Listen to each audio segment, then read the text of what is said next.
Welcome back, and this is Atlantic Chase Operation 2. First test is called, and this is part 3. Now, if you're here for part 2, we had some pretty big action as the French and coordinating with the English tracked down the Graf Spee and filled it full of holes and sent it down. We are finding out very quickly that aircraft carriers are incredibly powerful because they can coordinate and be air support with another force. And you know what? The British might not even be done yet because we haven't rolled for the initiative the last time. And here's a rule that's not really explicit, is that this was a battle that was caused by a Navy search. Which is usually a seize initiative attempt. But in the rules, when there's a battle, at the end of that battle, it's a vie for initiative. I think I have to go with that. If anyone disagrees, let me know. But I think that's how I got to read the rule. And so it is going to be, where is a British die? And we're going to roll against these. But the Germans get a +2 to the die roll. And the British continue their rampage. Okay, let's see. What are they gonna do now?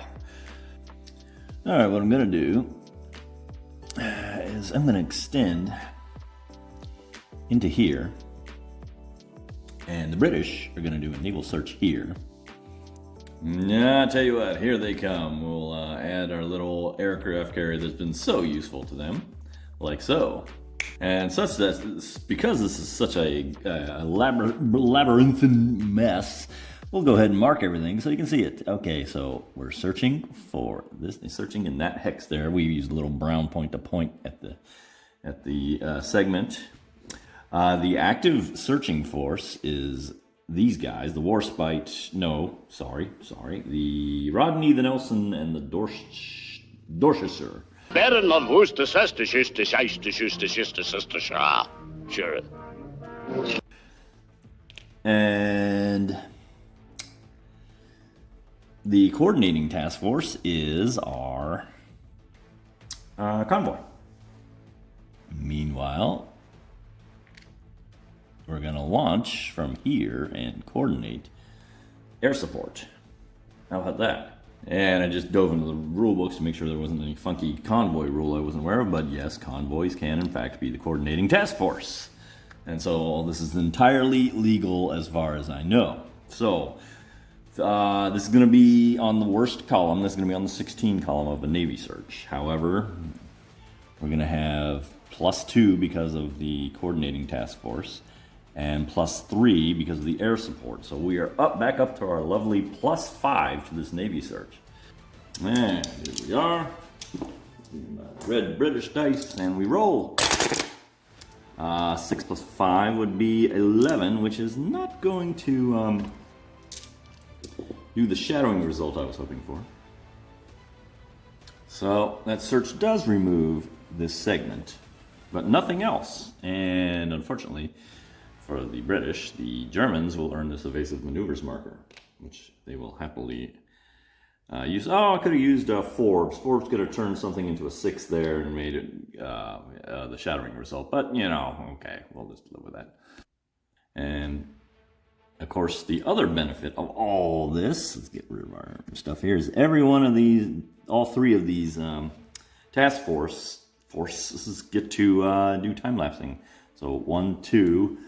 1, 2, 3, and 1, 2, 3. No, that's just 1, 2. Yes, 1, 2. All right. Now the Germans are facing a seize initiative attempt with a +3 to the die roll. I could use my evasive maneuvers marker to give it +4. I think I'm going to try to hold on to it because I could really use that later. They could really use that later. Okay, so we roll. So, oh yeah, we're going to see the Germans are going to seize the initiative. We're going to check for the weather. Stays good, and now the Germans are finally in the sea. Let's see what we can come up for them. So I had this thought, which I'm probably not going to do, of going here with the Germans and searching out with all my might, using, I got the special power of Marshall and the evasive maneuvers. Well, I don't know if that would work in that case, it wouldn't. And searching out and bringing this to battle and trying to do damage on the aircraft carrier to knock his ability to do all that air supporting. Very risky move, however, because the Warspite and the Repulse are both quite formidable.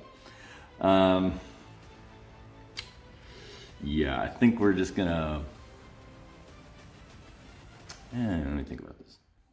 This early into our initiative, I think we're just gonna do a normal naval search on the convoy here. It's gonna be at the highest column. Rolling on the 16 column. No modifiers. Oh, nice. Boxcars. That yields up the shadowing result. Taking away all these except those 3. I will now time lapse and take 4 off. 1, 2, 3, 4. And the British will now attempt to seize the initiative, which they do not. Good for the Germans, because now they got a real shot of catching this guy, this convoy, and bringing him to battle. Good shot, a good shot. We are going to do another naval search on the 9 column, and I think we're going to break out Marshall's special ability and see if we can't get these guys to battle. So, 9 column. I can't remember if you have to call Marshall's ability before using it. No, I don't have to call it. It says when you just rolled a blah blah, you may use Marshall's yeah. So you get to look and see if you want to do it. So we get to check and see if it would be beneficial. So rolling on the 5 to 9 column.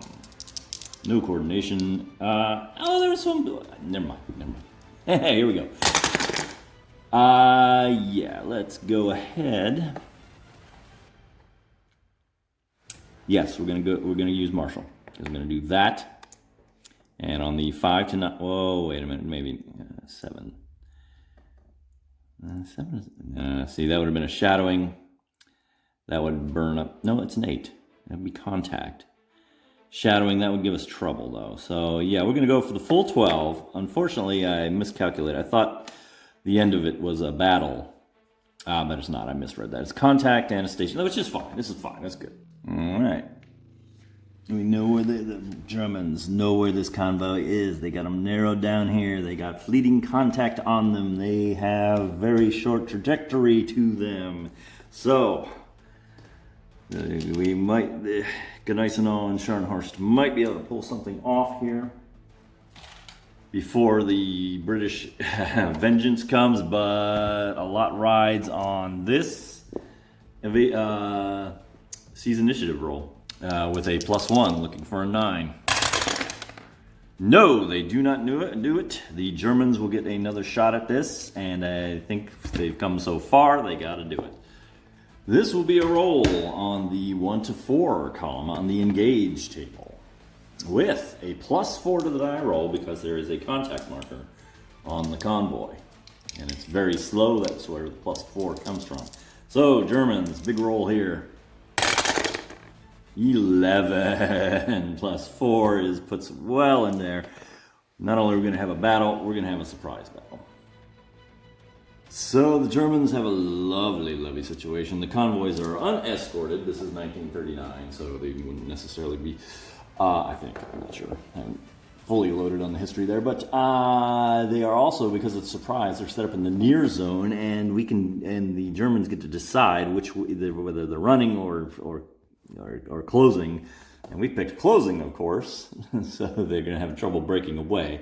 So this is the Germans' big opportunity to just absolutely murder a convoy for 3 rounds, and so that's what the strategy is going to be. We're going to put as many hits, because we get a victory point for each hit on this convoy, hopefully amass a good number of them, and run like the wind back to Germany, and hopefully have enough victory points to be ahead of the English. So here we go.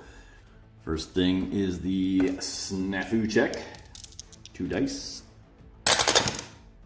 7 is good visibility, which could potentially add another round of battle. Alright, let's get that out of the way. And here we go. Let's start with the Scharnhorst at a +2 for his range gunnery. It's going to be 2 die rolls, but it's also +2 because the convoy is very slow. First shot coming up. 8 +4 would be a 12, which is a severe result, which is 2 hits. Same thing with the Gneisenau, +4. Oh, snake eyes.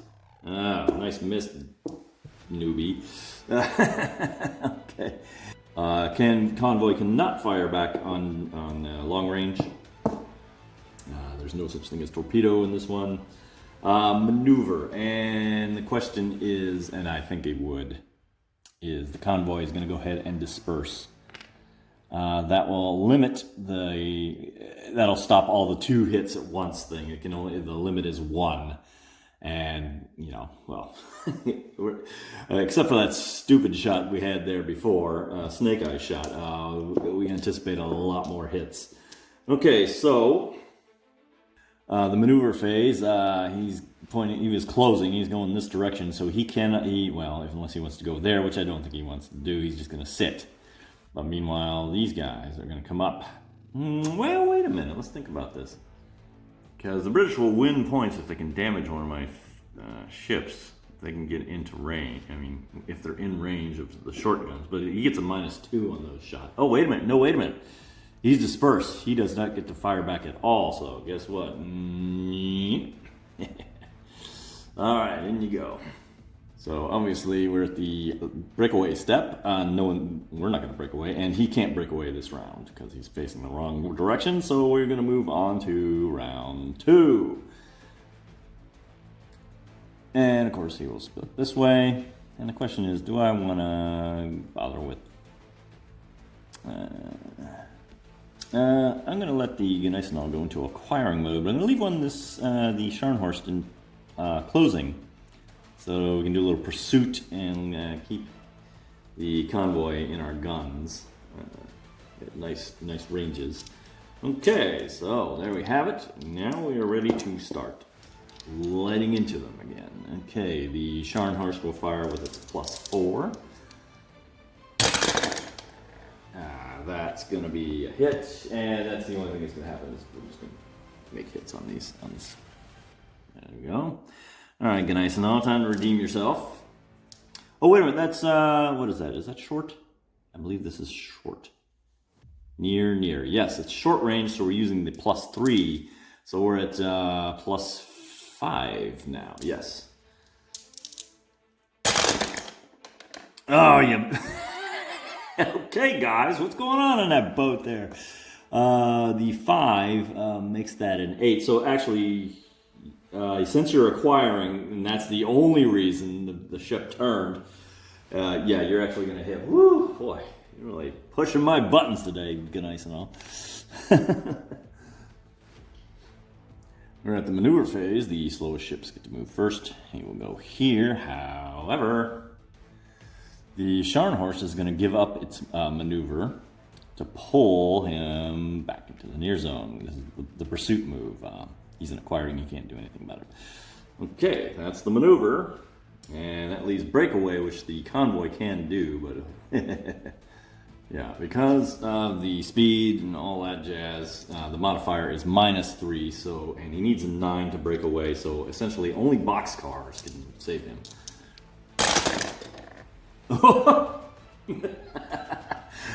Almost. Okay, so that's breakaway, nothing happened. We go into round 3. And we're back here. We're gonna leave him, naturally he's gonna stay running. I think I'm gonna leave these guys in the same attitude. We're gonna have another round after this, because of the good visibility. And so let's light some more into them. The Scharnhorst firing at a +5. Again. So yeah, it's gonna be a hit. Stacking them up, maybe. Okay, good, nice and all. Let's see that gunnery skill. Here we go, acquiring. Okay, there you go. There we go. That's looking better. All right, so we're at 6 hits. Woo! So that's 6 victory points right there. And we're doing the exact same thing we did then. He moves up, he pulls him back, and then he gets to try to break away. He might get spared a shot here. Nope, it's still another close one. So we go to the last final round, which is because of the good visibility. That's why that happened. He's still running like this, and I mean, whatever. I mean, this is our last shot. All right, light into him. 4 and plus 5. Yeah, it's gonna be a hit.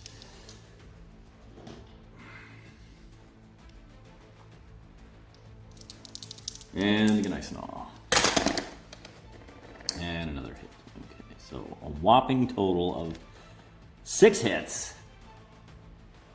which translates to 6 victory points to British, currently 2 for sinking the Graf Spee.